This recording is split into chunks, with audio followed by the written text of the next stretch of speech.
विरह को अंग। कबीरदास की साखी विरह को अंग को आज लेते हैं। बच्चों, विरह के माध्यम से आत्मा और परमात्मा के मिलन को कबीरदास दुनियावी संबंधों से समझाने की कोशिश करते हैं। निर्गुण सत्ता को, ब्रह्म की सत्ता को, जो अगम अगोचर है, उस अगम अगोचर सत्ता को समझने के लिए मानवीय प्रतीकों और मानवीय संबंधों और जीवन व्यवहार की उन शर्तों से गुजरना पड़ता है जो संसार में जीते हुए हम देखते और सुनते हैं। विरह को अंग आत्मा की उस तड़प और बेचैनी को अभिव्यक्त करता है जो मूलतः दुनियावी संसार में अपने प्रेमास्पद के प्रति प्रेमी मन में होता है। ठीक उसी तरह से आत्मा परमात्मा से मिलने के लिए तड़पती रहती है, विक्षुब्ध रहती है। आइए देखते हैं साखी के इस रूप को, विरह को अंग क्रम में। चकई बिछुड़ी रैन की, चकवी बिछुड़ी रैन की, आई मिली प्रभात, जे जन बिछुड़े राम सो, ते दिन मिले न रात।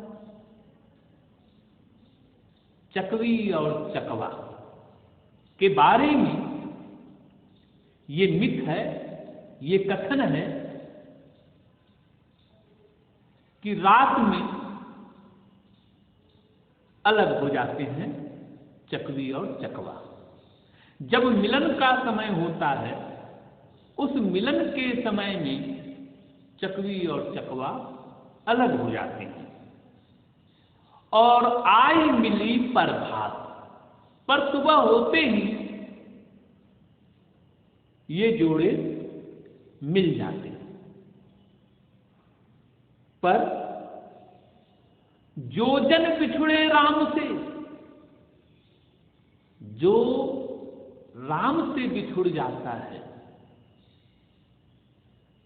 वह फिर राम से मिल नहीं पाता।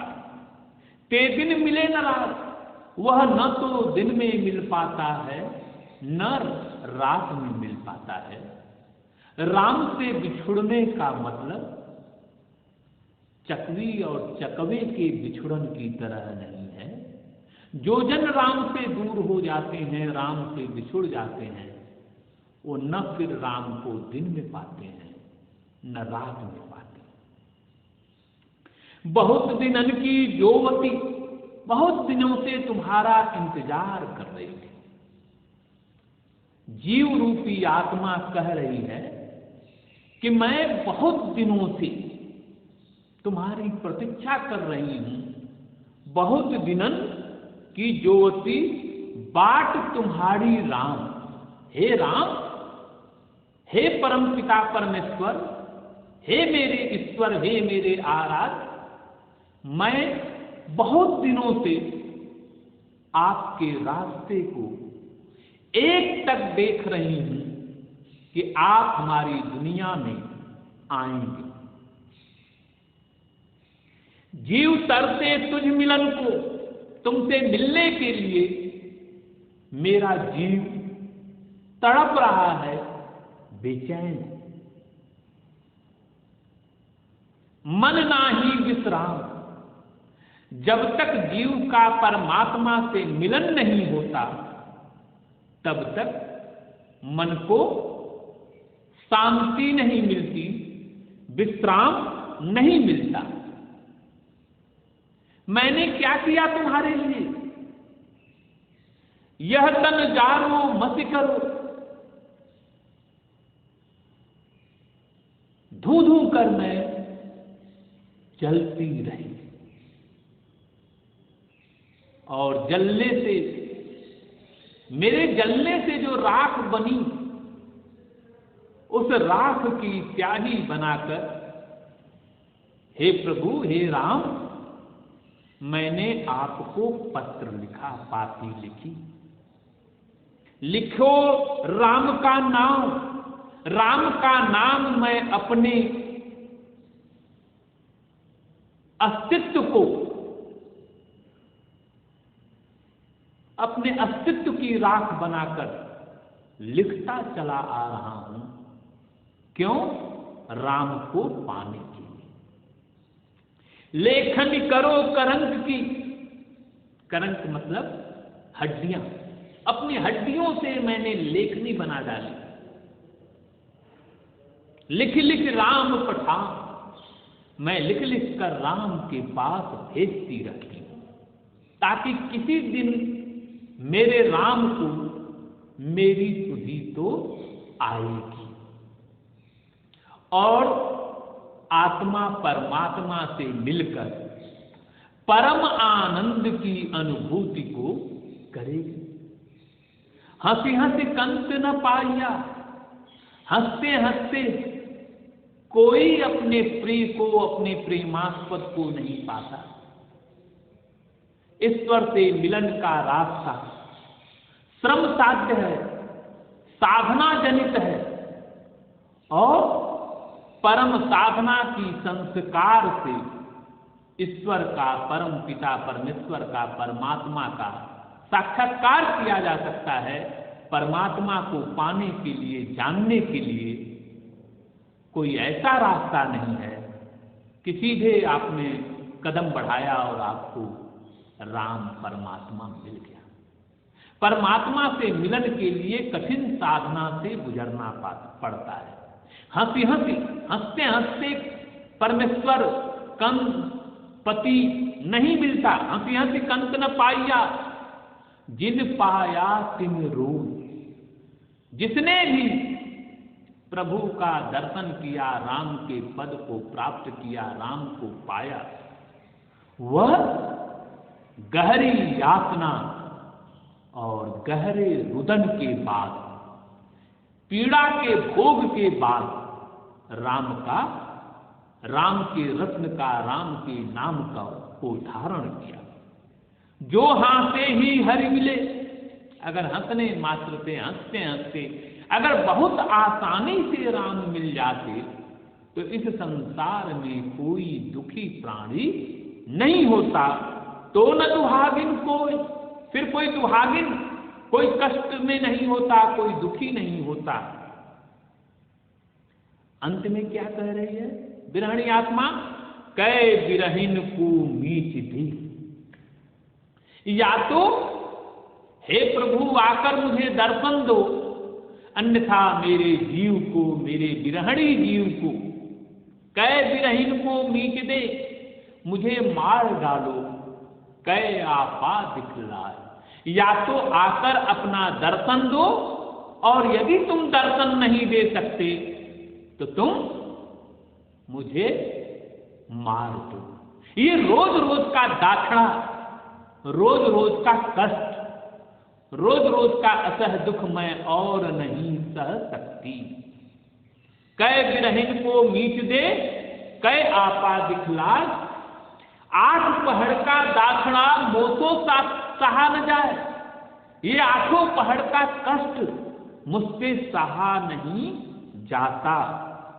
पर्वत पर्वत मैं फिरा, इस पहाड़ से उस पहाड़ तक मैं अपने प्रिय को खोजता। पर्वत पर्वत मैं फिरा, शिखर से शिखर चढ़ते हुए मैंने हे प्रभु तुमको देखना चाहा, कहीं तो तुम होगे। जिस ऊंचाई पर, जिस हाइट पर तुम बैठे होगे, उस हाइट पर जाकर, उस ऊंचाई पर जाकर मैंने देखना चाहा, पर प्रभु इतनी आसानी से आपके दर्शन नहीं होते। नैन गंवाई हो, आपको पाने की कोशिश में रोते रोते, आंसू बहाते बहाते मेरे नेत्र ही चले गए, आंख ही नहीं बची। नैन गंवाए, रोते रोते मैंने तो अपनी आंख को, अपनी दीप्ति को, अपनी दृष्टि को ही गवा दिया। सो बूटी पाऊं नहीं, मुझे वह बूटी, वह रत्न, वह अमृत नहीं मिला जिससे मेरे जीवन का रचाव बनता हो, जाते जीवन हो, जिससे मेरा जीना संभव हो, जिससे मेरा जीवन सही ढंग से चल सके। यहां कबीरदास जी विरह को अंग में सांसारिक विरह यात्रा के माध्यम से जीव और परमात्मा के बीच जो संबंध है, उस संबंध को अभिव्यक्त करते हैं और जीव की किस बेचैनी, किस तड़प से, जीव में कितनी तड़प होती है, कितनी आग होती है अपने परम पिता परमात्मा परमेश्वर को प्राप्त करने की, उसका दर्शन कराने के लिए चकवी चकवा का बिंब रखते हैं, सामने लाते हैं और कहते हैं कि जिस तरह से चकवी रात में अपने प्रिय से बिछुड़ जाती है और सुबह होती ही पुनः अपने प्रिय को, अपने प्रेमास्पद को प्राप्त कर लेती है, पर जो जन राम से बिछुड़ जाता है, राम से यदि एक बार आप बिछुड़ गए तो फिर राम को पाना संभव नहीं होता। जे जन बिछुड़े राम से ते न मिले दिन रात, न तो राम फिर दिन में मिलता है, न राम रात में मिलता है। हे राम, मैंने आपकी बहुत दिनों से प्रतीक्षा की, बहुत दिनों की जोटी बाट तुम्हारी राम। हे राम, मैं आपके रास्ते को देखते देखते, इंतजार करते करते थक चुकी हूं, जीव तरसे तुझे मिलन को, तुमसे मिलने को मेरा जीव तड़प रहा है, तरस रहा है। मन नाही विश्राम, मेरे मन को तब तक विश्राम नहीं है जब तक कि हे राम आपका साक्षात्कार न हो जाए। आपको पाने के लिए मैंने अपने शरीर को, अपनी देह को जलाकर, राख करके और अपनी हड्डियों को कलम बनाकर, हे प्रभु राम, मैंने आपको अपने मन की पाती लिखी ताकि आप आ सकें, हमारी दुनिया में आवें। लिख लिख राम पठाऊं, किसी को भी उसका प्रिय हंसते हंसते नहीं मिलता। हंसी हंसी कंत न पाइया, जिन पाया तिन रोय। जिसे भी अपना प्रिय मिला, अपना प्रेमास्पद मिला, वह गहरी यातना और गहरे रुदन के बाद मिला, हंसने से नहीं मिलता। जो हासे ही हर मिले तो न दुहागिन कोय। यदि हंसने मात्र से ईश्वर मिल जाता तो इस संसार में कोई दुखी नहीं होता। इसलिए विरहणी आत्मा कह रही है कि प्रभु, आपके विरह में अब और नहीं रहा जाता, कै विरहीन को मीट दे। आकर आप या तो विरहणी को मौत दें या दर्शन दें। अब तो मैं और नहीं जी सकती अलगाव की इस स्थिति में। 8 पहर का दाखना मोतो सहा न जाए। 8 पहर का यह कष्ट, यह दुख मुझसे अब और नहीं सहा जाता। पर्वत पर्वत मैं गिरा, नैन गंवाई हो। एक शिखर से दूसरे शिखर, एक पर्वत से दूसरे पर्वत तक, हे प्रभु, मैं ऊंचे स्थान से आपको देखती रही ताकि कहीं भी आपका दर्शन हो जाए, पर घूमते घूमते, देखते देखते फिर भी आपका दर्शन नहीं हुआ। मैं कैसे अपने जीव को जिवाऊं? सो बूटी पाऊं नहीं। सारे पहाड़ जंगल घूम डाले मुझे वह रत्न नहीं मिला, वह अमृत नहीं मिला जिससे मेरे जीव का रक्षण हो, मेरा जीव जिंदा रह सके, जाते जीवन हो, जिससे मेरा जीवन संभव हो सके। यानी मेरे जीव को तो जीना तभी संभव होगा, मेरे जीव का जीना तभी संभव होगा जब परमात्मा का साक्षात्कार मेरा जीव कर लेगा। इस पद में विशेष रूप से जो बात नोट करने की है वह यह कि जीव और परमात्मा के परम मिलन को कबीर दास का कवि मन समझाने के लिए दुनियावी प्रतीकों का सहारा लेता है कि जिस तरह से प्रेमास्पद को पाने के लिए प्रेमी तड़पता है, ठीक वैसे ही जीव आत्मा परमात्मा से अलग होने पर उसी तरह से तड़पती है, बेचैन होती है, जिस तरह से सांसारिक जगत में सामान्य मनुष्य अपने प्रेमास्पद के लिए तड़पता है। यहाँ आत्मा और परमात्मा के परम संबंध को दिखाने के लिए कवि गहरी यातना बोध का सहारा लेता है। ईश्वर को पाने के लिए हंसते हंसते गाते गाते ईश्वर को नहीं पाया जा सकता। परम पिता परमेश्वर का साक्षात्कार करने के लिए गहरी यातना, गहरी साधना से गुजरना पड़ता है, तब जाकर ईश्वर से हमारा साक्षात्कार होता है। यह पद सांसारिक प्रतीकों से होते हुए ब्रह्म की सत्ता का, ईश्वर की अनुभूति का ज्ञान कराता है और इस ज्ञान बोध में साफ साफ ये पता चलता है कि ईश्वर को पाने का कोई सीधा रास्ता नहीं है, अपने प्रेमास्पद को पाने का कोई सीधा सरल उपाय नहीं है, बल्कि भक्ति की गहरी साधना से, भक्ति के रागात्मक चैतन्य बोध से परम पिता परमेश्वर ईश्वर का साक्षात्कार किया जा सकता है। और ईश्वर के साक्षात्कार के लिए विरहणी आत्मा उसी तरह से बेचैन होती है जिस तरह से सांसारिक जगत में जीव आपस में मिलने के लिए तड़पते हैं, बेचैन होते हैं। यह पद आत्मा और परमात्मा के परम साक्षात्कार का सांसारिक प्रतीकों के माध्यम से परम साक्षात्कार की सत्ता को अभिव्यक्त करने का मंच प्रदान करता है।